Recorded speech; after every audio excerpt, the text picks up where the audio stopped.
Tout le monde l'appelait affectueusement JB. Il vivait seul, à la sortie du village, dans une maison un peu de travers, à côté d'un herbier qu'il entretient et met à disposition des habitants. Toujours le sourire, toujours prêt à donner un coup de main.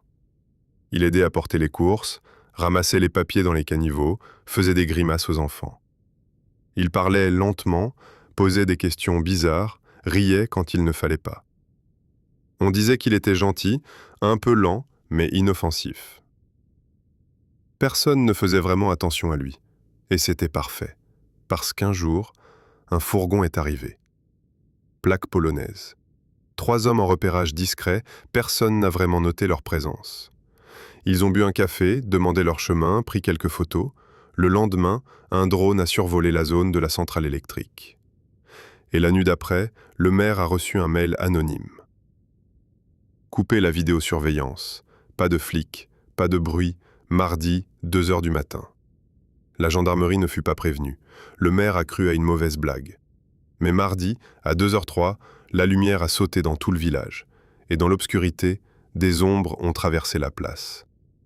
Mais quelqu'un les attendait. Ce ne fut pas une bagarre.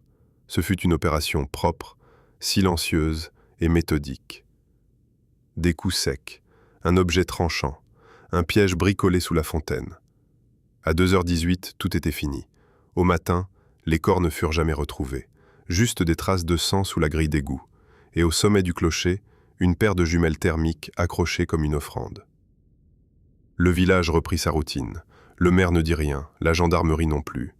Mais dans les semaines suivantes, plusieurs familles quittèrent discrètement les alentours. Une journaliste venue poser des questions ne reparut jamais.